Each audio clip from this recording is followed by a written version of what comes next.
Hello students, I am Dr. Mit C. Patel, Associate Professor in Mechanical Engineering Department, Silver Oak University. Today we discuss about our new chapter, Properties of Steam from Basic Mechanical Engineering subject. Now, first we discuss about the what is steam. So steam is the gas phase of water. If we apply the heat energy to the water, then the water gas convert after 100 degree into the vapor particle, and that vapor particle is called as steam. So by boiling or evaporation of water, water gets converted into the steam, and by cooling or we can call as a condensation of a steam, steam converts into the water. This is a totally opposite process. If we apply the heat energy to the water, then it's called a boiling or evaporation of water, and water gets converted into the steam. And if we remove the heat from the steam, or we can say called as a condensation or cooling of the steam, then that steam is converted into again into water. So under normal condition, phase change can occur by pressure and temperature of vapor. Now we talk about the pure substance. What is pure substance? Then the pure substance is one which only have a single type of atoms. So what is pure substance? The pure substance are defined as substance that are made from the only one type of atom or only one type of molecule, that is called the pure substance. Here I will give you the certain examples of pure substance like salt, gold metal, then hydrogen gas, copper wire, sugar, diamond. So these are the certain example of the pure substance. So water is also called as a pure substance, but air is not a, because the chemical composition changes with the change in phase occur in the air. So we can call the vapor, water is a pure substance, but air is not a pure substance. Now we differentiate steam with gas. So what is the difference between steam and gas? So if we supply the heat to the water, then it gets converted into the steam. So it is the state of substance in which evaporation is not completed from its liquid states. And if I supply the heat to the water and it gets totally converted into the gaseous form, that means the evaporation state is completed. So it is the state in which there is a complete vaporization of liquid. It is a gaseous state. Second point is it does not obey Boyle's law, Charles' law and characteristic gas laws. Hence it is not a perfect gas. But gas is a perfect gas. So it obeys all the gas laws. Hence it is a perfect gas. Then third one, when the steam is cooled, it gets condensed and it remains same for the gas. It remains in the gaseous state at a moderate pressure and temperature. The specific volume of fourth point, the specific volume of steam is less compared to gases, and specific volume of gas is more compared to the steam. Now here you can see the phase change processes. Here I list out the 6 processes, the name of the process and what is the process. So first one, if I want to convert from the solid to liquid, then its process name is fusion. Then the process name is fusion and it's called as a melting process. Second one, liquid to solid. If I want to go for the liquid to solid phase, then it's also called as a fusion, but the process is called as a freezing. Same third one, solid to vapor. If I want to go for solid to vapor, that is process called the sublimation defrosting. Fourth one, vapor to solid, that is also called as a sublimation, but that is called the process is called the frosting. Fifth one is a liquid to vapor. The name of the process is evaporation, is same as the process is called the evaporation process. And sixth one is called the vapor to liquid.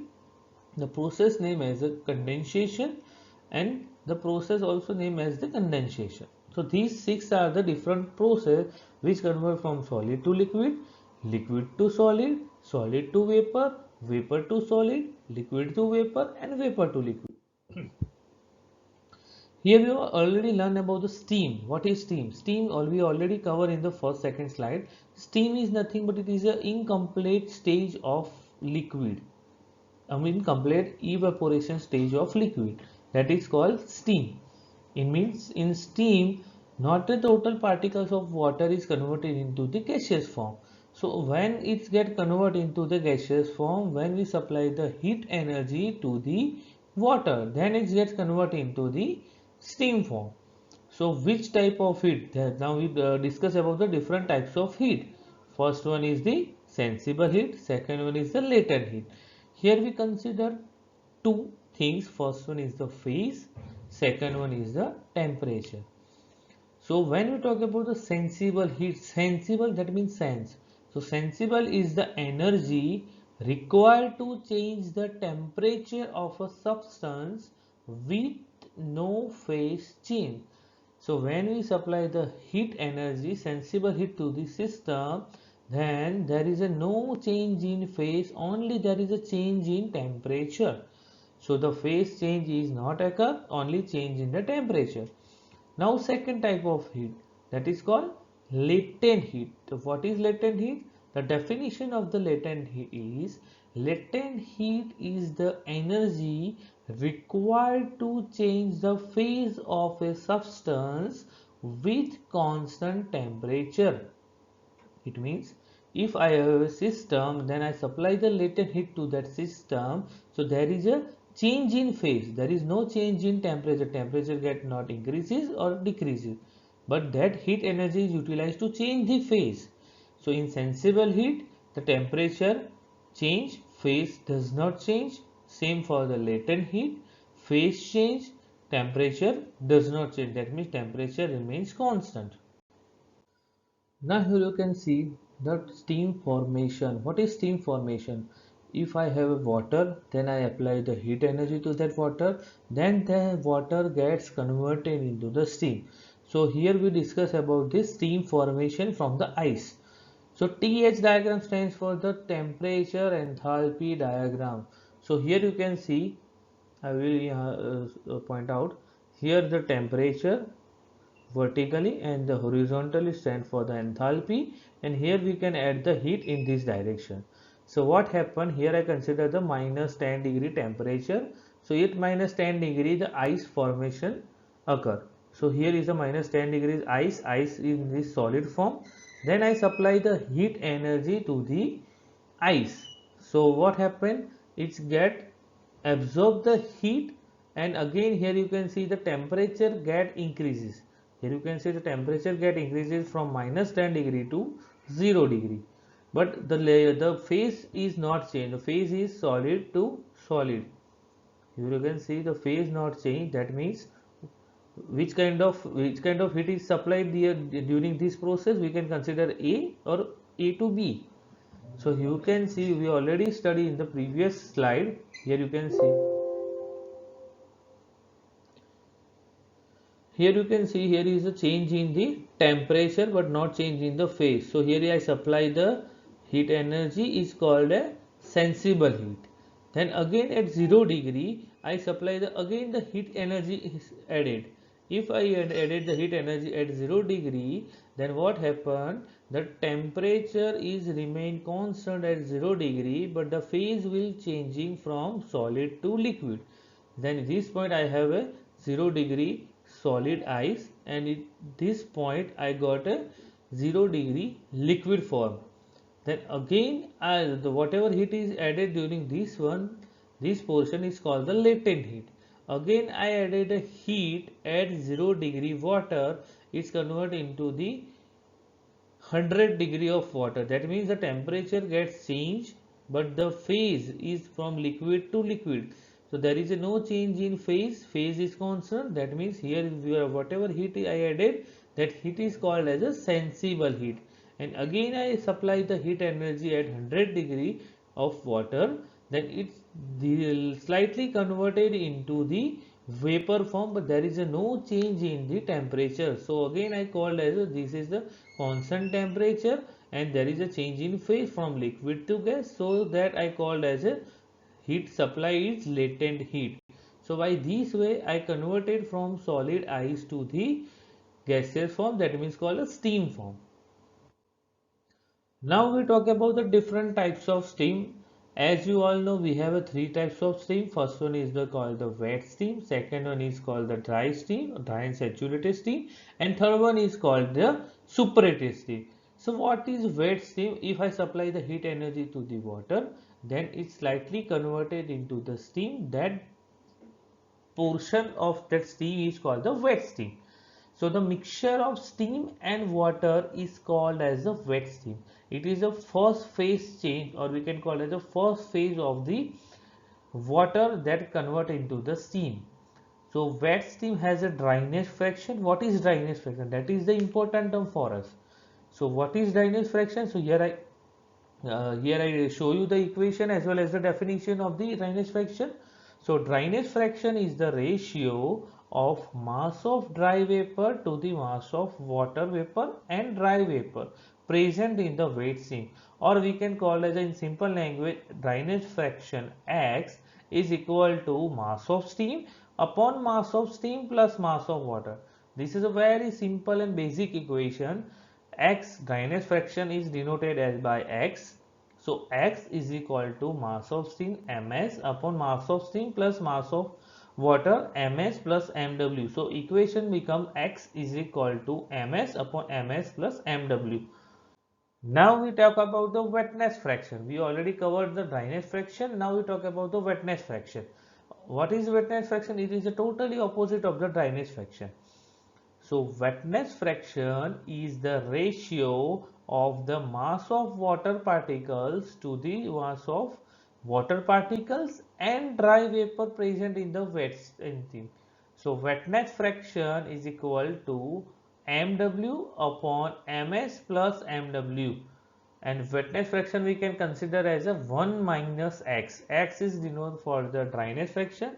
So for wetness fraction we can write as a 1 minus X. So we can get the value of wetness fraction. Now second stage of steam is dry and saturated steam. Here you can see that the dry and saturated steam is called as the second stage of steam. So dry and saturated steam, again I supply the heat energy to the water, it get converted to the wet steam. Again I supply the heat energy to the wet steam, it get converted into the dry and saturated steam. So dry and saturated steam results if sufficient heat after boiling point. Boiling point, that means the water boiling point of water is 100 degree. So sufficient heat after boiling point is added to the wet steam at the saturation temperature. Saturation temperature is we can get as the 100 degree with constant pressure, that is called the dry and saturated steam. So there are no moisture particle available in the dry and saturated steam. Mostly water particles get converted into the steam particles. So we cannot find any kind of moisture in dry and saturated steam. So dryness fraction is 0.90 to 0.99 for the dry and saturated steam. Dryness fraction is X. So what is the value in between for the dryness fraction for dry and saturated steam is 0.90 to 0.99 for dry and saturated steam. Now we talk about the superheated steam. So if dry and saturated steam is further heated to at constant pressure and temperature at higher than its saturation temperature, then the steam is called as a superheated steam. Again I repeat, first we have a water, I supply the heat energy to the water, it get converted into the wet steam. Again I supply the heat energy to the wet steam, it get converted into the dry and saturated steam. Again I supply the heat energy to the dry and saturated steam, then it's converted into the superheated steam. So here we talk about the superheated steam. So if dry and saturated steam is heated further at constant pressure to a constant temperature higher than its saturation temperature, the steam is known as a superheated steam. So the heat is added to a get superheated steam from dry and saturated steam is known as a heat of superheat. That means if I have a dry and saturated steam and I want a superheated steam, so what we have to do? We have to add the heat energy to the dry and saturated steam. If I add the dry and saturated heat to the dry and saturated steam, then the steam get converted into the superheated steam. Okay, so whatever heat is added to the dry and saturated steam to gets converted into the superheated steam is called a degree of superheat, or we can call as a heat of superheat. There is a two terms, degree of superheat, or we can call as a heat of superheat. So the formula of the heat of superheat and degree of superheat is CP T superheated minus T saturated. So the degree of superheat, or we can call as the heat of superheat equation, is CPS. CPS stands for the specific heat of steam at constant pressure into T superheated minus T saturated. Now we learn about certain terms. First term is the specific enthalpy of water. It stands for HF. Is nothing but it is a enthalpy, or it is a specific enthalpy. Specific, that means the per unit, that means if I have a 1 kg of water and I want to raise the temperature from 0 degree to saturation, then whatever kind of heat I want to supply, that is called the specific enthalpy of that water, HF. So the amount of heat required to raise the temperature of 1 kg of water from 0 degree to the saturation temperature at constant pressure is known as a specific enthalpy of water. Now we write down the mathematical equation. HF stands for the specific enthalpy of water, equal to CPW. What is CPW? The specific heat of water at constant pressure. The value of specific heat of water is constant, is 4.187 kilojoule per kg Kelvin into Ts minus 0. Ts stands for the saturation temperature of water, or we can consider as 100 degree, minus 0. 0 degree is when we start from the zeros, that's why 0. So we can write as HF is equal to CPW into Ts minus 0. Now we talk about the new term, specific enthalpy of evaporation. In simple language, we can write as a HFG. So what is HFG? It is a term called as a specific enthalpy of evaporation.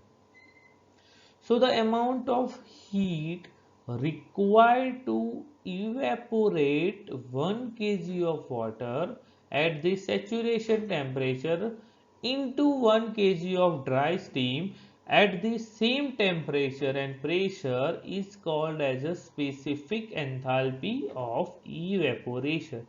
Specific enthalpy of evaporation, that means in this part we have a fluid particles as well as we have a gas particles. If I write down HF, is totally depend on the fluid particles, but when we write down the HFG, stands for the some particle are fluid, some particle are, we can get a fluid, that means the liquid, and some particle are called as a gaseous form.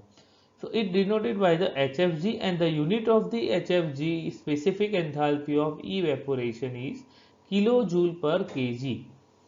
So it should be noted here. You can show. I will write down in the red fonts.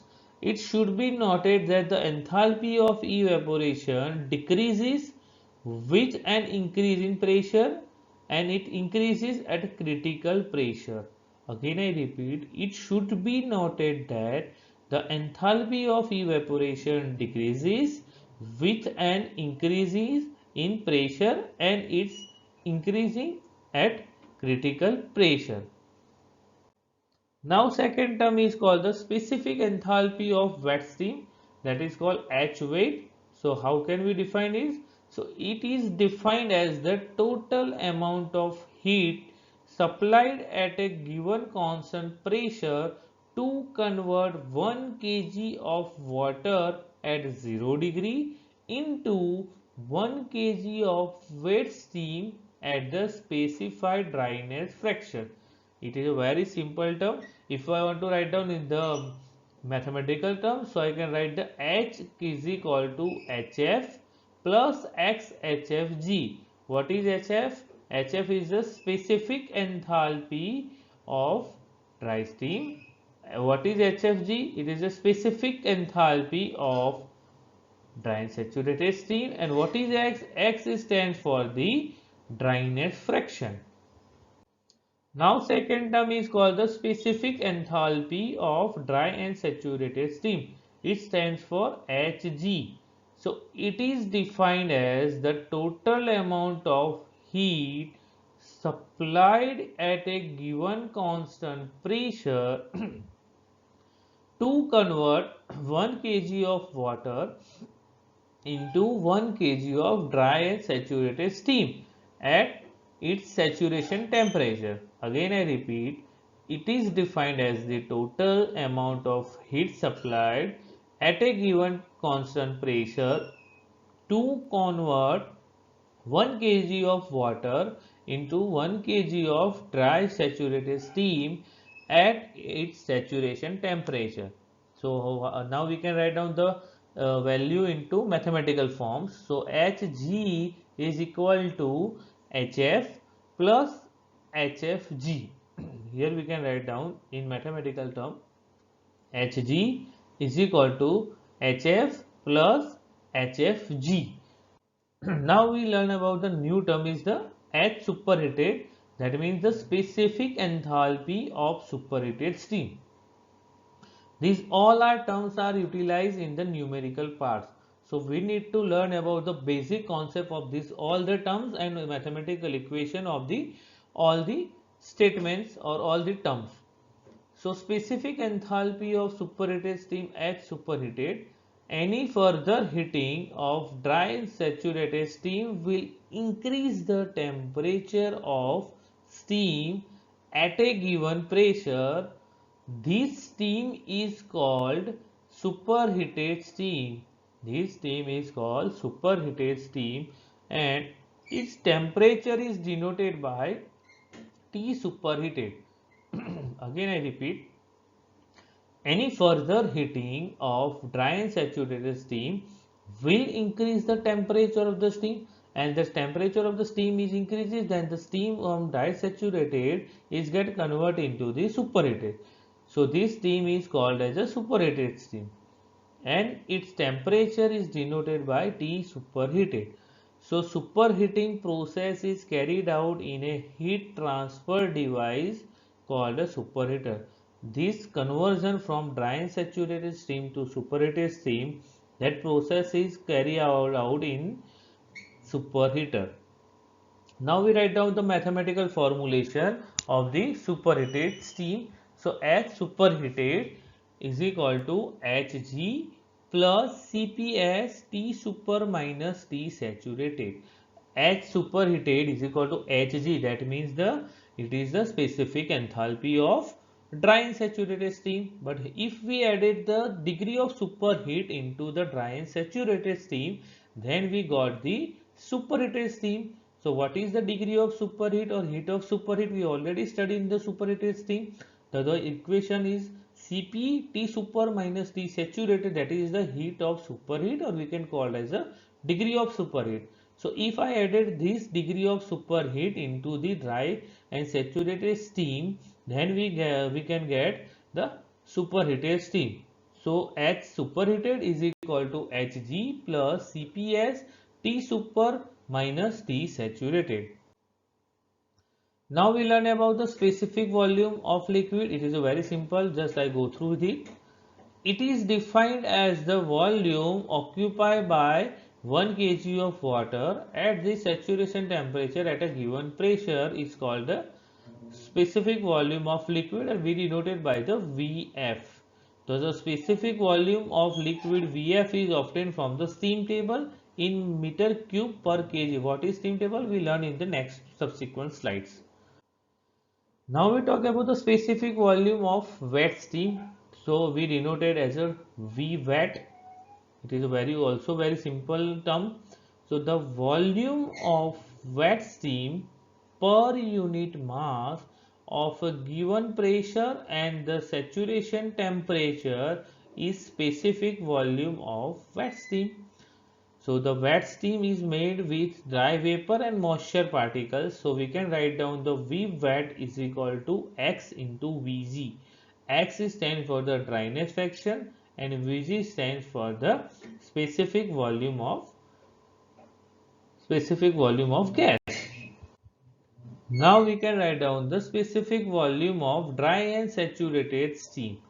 So it's very simple term. It is the volume of dry and saturated steam per unit mass at a given pressure and saturation temperature is specific volume of dry and saturated steam. So if I want to find out the value of specific volume of dry and saturated steam from the steam table, so we can find the Vg is equal to 1.6937 meter cube per kg at 1 bar. So the simple equation or mathematical equation of the specific volume of dry and saturated steam is Vg is equal to Vf plus Vfg. Now same for the superheated steam. So the specific volume of superheated steam is V superheated. The volume of further increase by giving the heat energy to the dry and saturated steam at constant pressure with rise in temperature. That is called the specific volume of superheated steam. So superheated steam behaves like a perfect gas and it obeys all the gas laws. So we can write down the mathematical equation for the specific volume of superheated steam is V superheated upon T superheated is equal to V saturated upon T saturated. Again I repeat, superheated steam behaves like a perfect gas, so it obeys all the gas laws. The simple mathematical formulation is V superheated upon T superheated is equal to V saturated upon T saturated. Now these are the combined equation for the wet steam. H is equal to HF plus XHFG, V is equal to XVG and U is equal to H minus PV. So here is the equation for the enthalpy, volume and the internal energy. Same equation for the dry and saturated steam. Enthalpy H is equal to Hg, V volume is equal to Vg and internal energy U is equal to H minus PV. Same equation for the superheated steam. H enthalpy H is equal to Hg plus Cps, T superheated minus T saturated. Second equation for the volume, V superheated upon V saturated is equal to T superheated upon T saturated. If I want V superheated, so I can make a subject of V superheated. So V superheated is equal to T superheated upon T saturated into V saturated. And the equation for the internal energy U is equal to H minus PV. So all 3 plus 3 plus 3, 9 equation. 3 equation for the wet steam, 3 equation for the dry and saturated steam and 3 equation for the superheated steam. All 9 equation are utilized during we are going for the solve the numericals. Here we discuss the short notes about the steam table.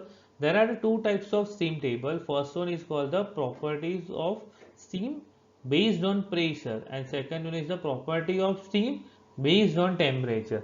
So based on pressure and based on temperature we have a two table for the solving the numerical of steam. So here you can see that if I talk about the based on pressure, so first column is for the pressure, second column is the saturation temperature, third one is the Vf, Vg, Hf, Hfg, Hg, Sf, Sfg and Sg.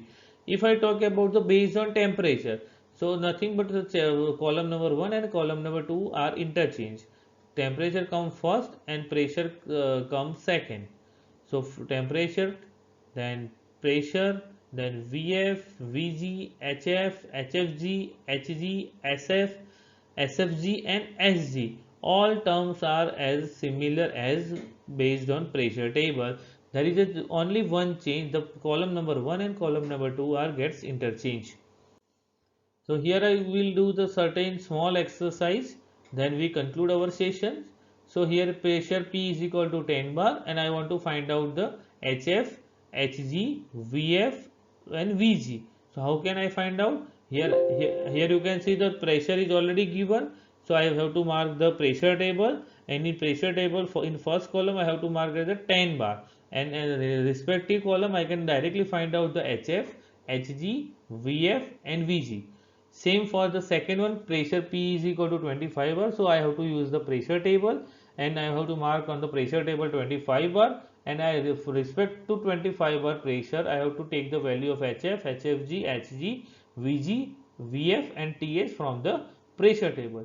Same I have to do for the third and fourth one. Temperature T is equal to 30 degree. So I need to use the temperature table in place of pressure table, and respective with the temperature, first column of the temperature we can mark as a 30 degree, and from respect to the 30 degree I can take the value of HF, HG, VF and VG.